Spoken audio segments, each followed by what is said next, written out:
पूरे बिहार के अंदर मजबूती से एमआईएम लड़ रही है और पूरे बिहार का मुसलमान जो है एमआईएम को मजबूत करने जा रही है। हमारे मसाइल पे बोलते कौन है? ओवैसी साहब बोलते हैं। जब सदर साहब बोलते हैं हर मसाइल पे, तो वोट सदर साहब को क्यों नहीं? हमने 78 साल मौका दिया है। एमआईएम अपनी खुद की पार्टी है जिसके पास खुद का झंडा भी है, खुद का एजेंडा भी है, और इसी एजेंडे के साथ हम लोग पूरे देश के अंदर काम कर रहे हैं। पूरे देश के अंदर एमआईएम तेलंगाना के बाद पूरे राज्य में कहीं मजबूत है तो वो बिहार राज्य है।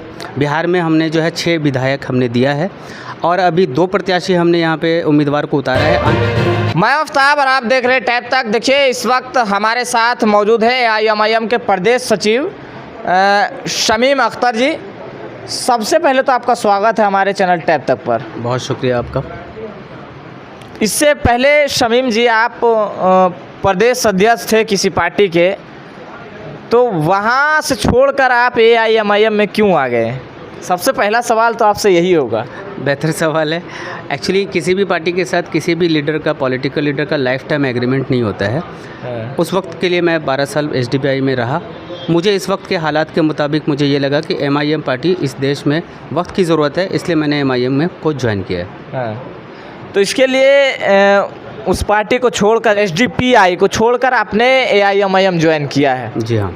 तो बिहार में अभी जिस तरीके से आपकी पार्टी का वर्कआउट चल रहा है और जिस तरीके से कुछ सीटों पर बेलागंज कह ले या इमामगंज कह ले, इन 2 सीटों पर आपकी पार्टी ने प्रत्याशी को उतारा है और कहीं ना कहीं बिहार के आने वाले 25 के चुनाव में कई सीटों पर उतारने का दावा कर रहे हैं, तो लगता है आपको कि बेलागंज और इमामगंज में आपकी पार्टी को सफलता मिल पाएगी?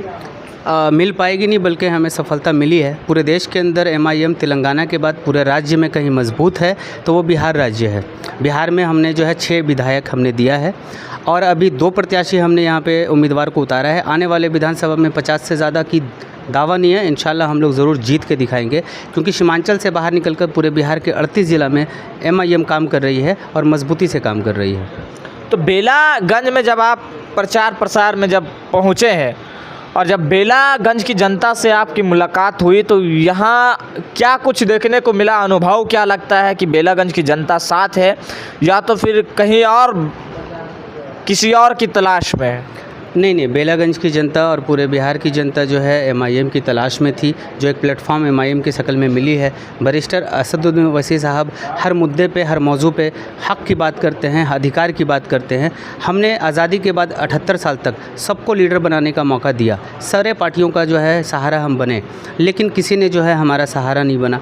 अभी तक 78 साल के अंदर अंदर कांग्रेस ने हमारे साथ छल किया। ये बड़ी बड़ी दावे करने वाले लोग कभी भी हमारे हक़ में नहीं बोलते, मुस्लिम मसाइल पे नहीं बोलते, ये एमवाई समीकरण वाले नहीं बोलते। ये नीतीश कुमार का जो तीर छाप है, इसी तीर से इस बिहार के मुसलमानों ने ना जाने कितनी बार वो घायल हुए, कभी इधर रहते हैं कभी उधर रहते हैं, ना जाने कब किधर चले जाएंगे, कोई गारंटी नहीं।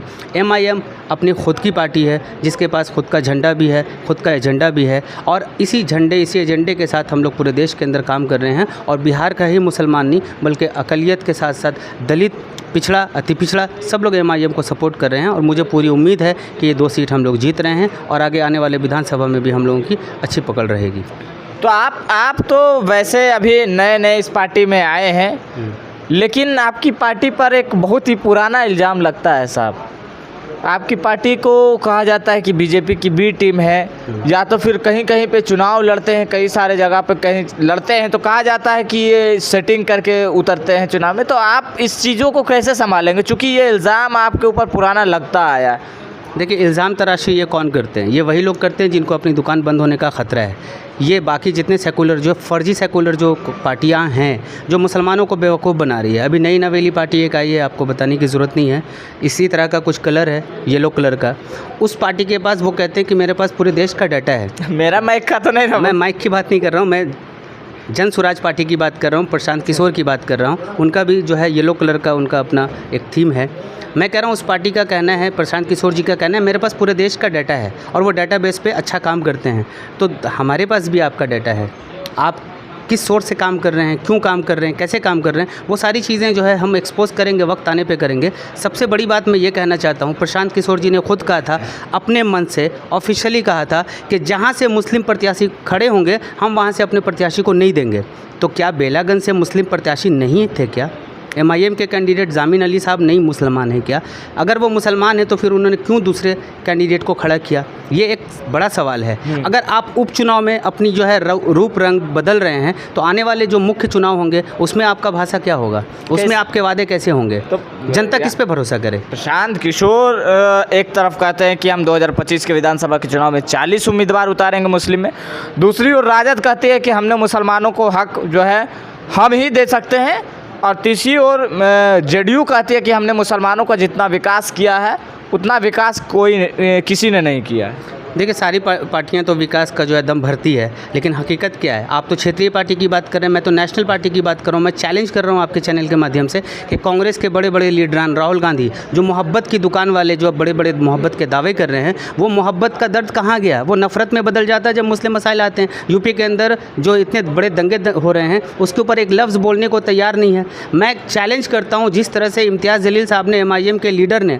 महाराष्ट्र के अंदर एक रैला निकाल दिया मुस्लिम मसाइल के ऊपर, हुजूर की शान में गुस्ताखी के हक़ में, उसके ख़िलाफ़ जब उतरे मैदान पे, ये जितने भी सेकुलर पार्टियां हैं, चाहे वो क्षेत्रीय हो चाहे वो नेशनल हो, एक बार आप इतनी बड़ी रैली निकाल कर दिखा दें। मैं चैलेंज करता हूं, आप बोलती क्यों नहीं मुस्लिम मसाइल के ऊपर? आपको सिर्फ मुसलमानों का वोट चाहिए, लीडर नहीं चाहिए।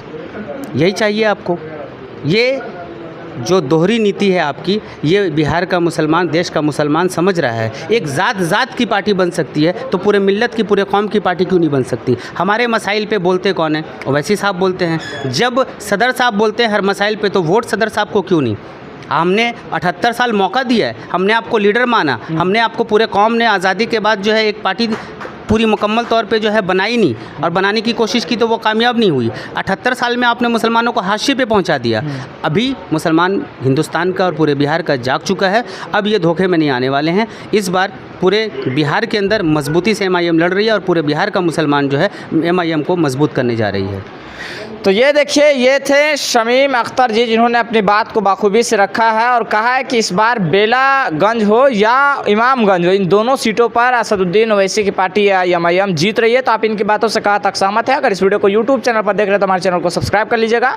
अगर इस वीडियो को फेसबुक पेज पर देख रहे हैं तो हमारे पेज को फॉलो कर लीजिएगा। कमेंट बॉक्स में अपनी प्रतिक्रिया जरूर दें। मिलते हैं अगली वीडियो में, तब तक के लिए जय हिंद, जय भारत।